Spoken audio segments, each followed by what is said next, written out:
احمدہ ونصلی ونسلم علی رسولہ الکریم اما بعد فاعوذ باللہ من الشیطان الرجیم بسم اللہ الرحمن الرحیم۔ جیسا کہ آپ حضرات جانتے ہیں کہ اہل سنت وہ گروہ ہے جو حق پر قائم ہے، اور یہ کوئی آج کے زمانے کا نہیں بلکہ یہ وہی طریقہ کار ہے جو صحابہ کرام علیہم رضوان اور تابعین سے اور ائمہ اہل بیت اطہار سے چلتا ہوا آ رہا ہے۔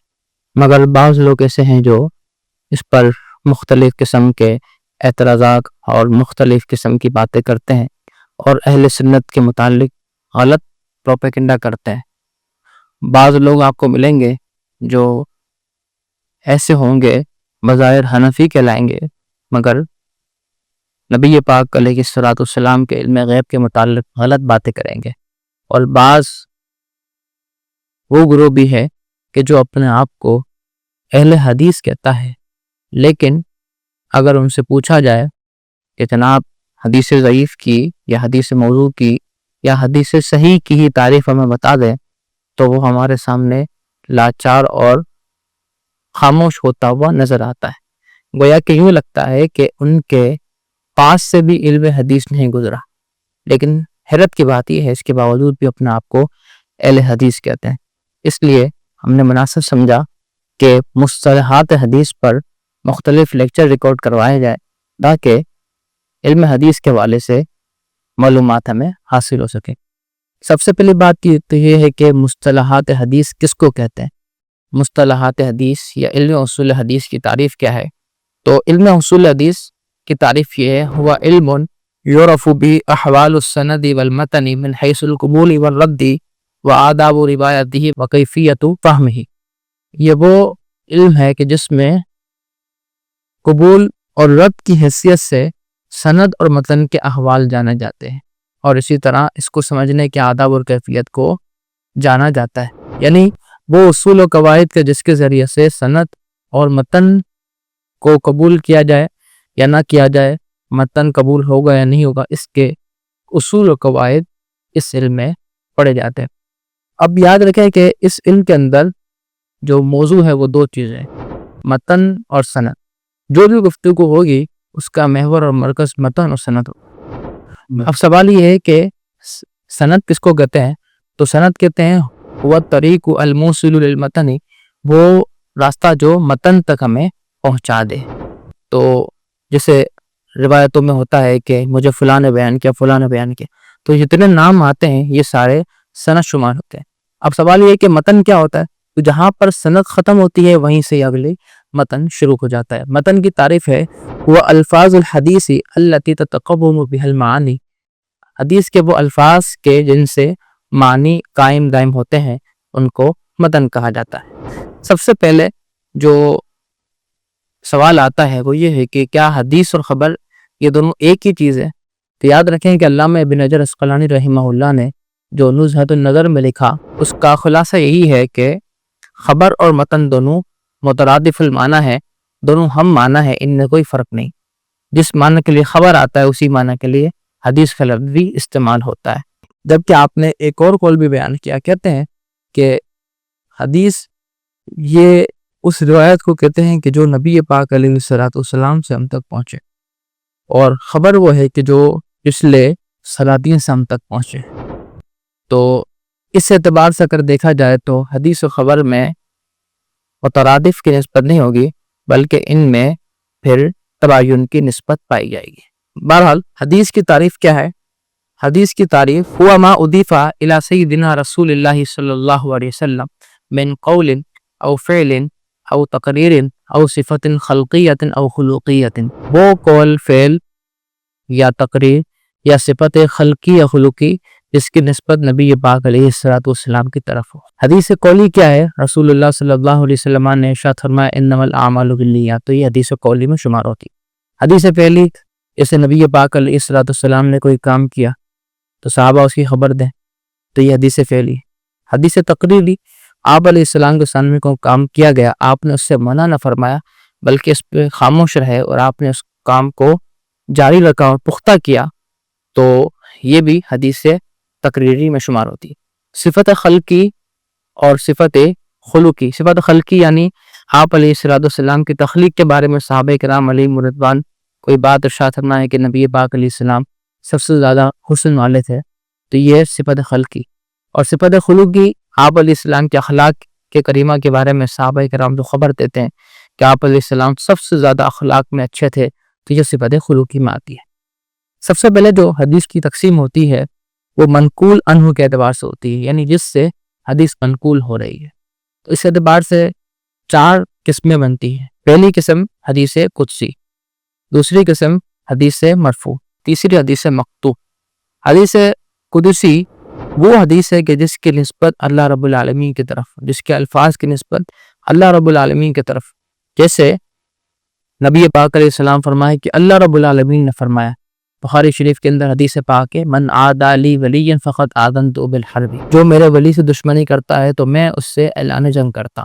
دوسری حدیث مرفوع ہے، یعنی وہ کہ جس کی نسبت نبی پاک علیہ السلام کی طرف ہو، جیسے انما الاعمال بالنیات. تیسری وہ حدیث کہ جس کی نسبت صحابی کی طرف، جیسے حضرت علی رضی اللہ تعالی عنہ نے ایک مرتبہ ارشاد فرمایا، لا خیر فی عبادت لا علم لہا، اس عبادت کا کوئی فائدہ نہیں کہ جس میں علم نہ ہو. چوتھی چیز حدیث مقطوع، یعنی جس کی نسبت تابعی کی طرف ہو، جیسے کہ سیدنا حسن بصری رضی اللہ تعالی عنہ نے ارشاد فرمایا، الصبر کنز من کنوز الجنہ، صبر جنت کی کنجیوں میں سے ایک کنجی ہے، جنت کے خزانوں میں سے ایک خزانہ ہے. یہ جو حدیث ہے اس کی نسبت تابعی کی طرف ہے. اب سوال یہ ہے کہ کیا ہر حدیث مرفوع وہ لازمی ہے کہ وہ متصل بھی ہو؟ بعض لوگ یہاں پہ یہ سمجھتے ہیں حدیث مرفوع کا نام سن کر کہ حدیث مرفوع جو بھی ہوگی وہ متصل و سند ہوگی اور صحیح ہوگی. تو ایسا نہیں ہے. حدیث مرفوع کا مطلب یہ ہے کہ جس کی نسبت نبی پاک علیہ السلام کی طرف ہو. اب ہو سکتا ہے کہ درمیان سے کوئی راوی ساکت ہو، تابعی ڈائریکٹ نبی پاک علیہ السلام سے روایت کرے تو بھی وہ حدیث مرفوع ہی کہلائے گی. اسی طرح بعض لوگ حدیث موقوف کا نام سن کر یہ سمجھتے ہیں کہ حدیث موقوف کا مطلب یہ ہوا کہ درمیان میں سے کوئی راوی ساکت ہوگا، لیکن ایسا نہیں ہے. حدیث موقوف کا مطلب یہ ہے کہ وہ حدیث صحابی کی طرف منسوب ہے. اب ہو سکتا ہے کہ درمیان میں سے کوئی راوی ساکت ہو اور ہو سکتا ہے کوئی راوی ساکت نہ. دوسری جو تقسیم ہے حدیث کی وہ افراد کے روایت کرنے کے اعتبار سے ہے. ابتداً یہ 2 قسمیں ہیں، خبر متواتر اور خبر واحد. خبر متواتر وہ حدیث ہے جس کو روایت کرنے والے اتنے راوی ہوں کہ جن کا سہون یا عمدن جھوٹ پر جمع ہونا عادتاً محال ہو. اب یہ متواتر بھی پھر 2 قسمیں میں تقسیم ہوتا ہے. پہلے متواتر لفظی، دوسرا متواتر معنوی. متواتر لفظی یعنی تمام جن لوگوں نے روایت کیا ہے ان کے الفاظ بھی ایک جیسے ہوں، جیسے من کذب علی متعمدا فلیتبوأ مقعدہ من النار. اس حدیث کے بارے میں علماء نے لکھا کہ یہ حدیث متواتر لفظی کی صورتوں میں آتی ہے. دوسری متواتر معنوی. متواتر معنوی کا مطلب یہ ہے کہ اگر الفاظ تو ایک جیسے نہ ہوں لیکن مفہوم اور مفاد سب کا ایک جیسا ہی ہو، تو یہ حدیث متواتر. اس کے بعد حدیث خبر واحد. خبر واحد کا مطلب یہ نہیں ہے کہ جس کو روایت کرنے والا ایک شخص، بلکہ خبر واحد کا مطلب یہ ہے کہ جس میں خبر متواتر کی شرائط نہ پائی جائے. اب اس کی پھر 3 صورتیں بنتی ہیں. خبر مشہور. خبر مشہور یعنی جس کو روایت کرنے والے ہر دور میں 3 یا 3 سے زائد ہو، تو وہ حدیث خبر مشہور میں شمار ہوتی ہے. خبر مشہور کی مثال المسلم من سلم المسلمون من لسانہ ویدہ. خبر مشہور کی ایک اور بھی قسم ہے جس کو مشہور غیر اصطلاحی کہا جاتا ہے. مشہور غیر اصطلاحی کا مطلب یہ ہے لوگوں کی زبان پر وہ مشہور ہو چکی ہو، اگرچہ محدثین کی تحریر کے مطابق وہ مشہور نہ ہو، لیکن لوگوں کی زبان پر وہ حدیث مشہور ہو تو اس لیے اس پر مشہور کا اطلاق ہوتا ہے. جیسے کوئی حدیث اصول فقہ والوں کے نزدیک مشہور ہوتی ہے، کوئی اصول حدیث والوں کے نزدیک، کوئی حدیث محدثین کے نزدیک، کوئی عوام کے نزدیک، کوئی نحات کے نزدیک، تو بس اس پر مشہور غیر اصطلاحی والی تعریف اچھی آنی چاہیے. لوگوں کی زبان ہو مشہور ہو، حقیقت میں اس پر یہ تعریف اچھی آتی ہو یا نہ آتی ہو۔ اس پر دو کتابیں بڑی مشہور ہیں۔ ایک کتاب علامہ شمس الدین سخاوی رحمہ اللہ کی ہے، المقاصد الحسنہ۔ دوسری کتاب علامہ خفاجی رحمۃ اللہ تعالی علیہ کی کشف الخفا اور مزیر الالباس کے نام سے۔ دوسری جو قسم ہے خبر واحد کی، وہ ہے خبر عزیز۔ خبر عزیز کہ جس کو روایت کرنے والے ہر دور میں دو سے کم نہ، دو سے زائد ہی ہوں، تو ایسی حدیث خبر عزیز کہلاتی ہے۔ خبر عزیز کی مثال لا یؤمن احدکم حتی اکون احب الیہ من والدہ وولدہ والناس اجمعین۔ تو اس کو طبقہ صحابہ میں سے حضرت انس رضی اللہ تعالیٰ عنہ اور حضرت ابو ہریرہ رضی اللہ تعالیٰ عنہ نے روایت کیا۔ پھر حضرت انس سے حضرت قتادہ اور حضرت عبدالعزیز نے، اور اسی طرح حضرت ابو ہریرہ رضی اللہ تعالیٰ عنہ سے ابو الزناد نے اور اعرج نے روایت کیا۔ تو اس اعتبار سے یہ خبر عزیز کہلاتی ہے۔ اس کے بعد آتی ہے خبر غریب۔ خبر غریب وہ حدیث ہے کہ جس کو ہر دور میں یا کسی بھی ایک زمانے میں روایت کرنے والے ایک راوی ہوں۔ اس کی مثال انما الاعمال بالنیات۔ نبی پاک علیہ السلام سے یہ حدیث حضرت عمر رضی اللہ تعالی عنہ بیان کرتے ہیں۔ تو یہ خبر غریب کی تعریف۔ بعض اوقات ایسا بھی ہو سکتا ہے کہ طبقہ صحابہ میں کسی حدیث کو روایت کرنے والے ایک، تابعین کے اندر دو، تبع تابعین کے اندر 5 افراد اس کو روایت کرنے والے ہیں۔ تو اب کون سا حکم لگے گا اس پر؟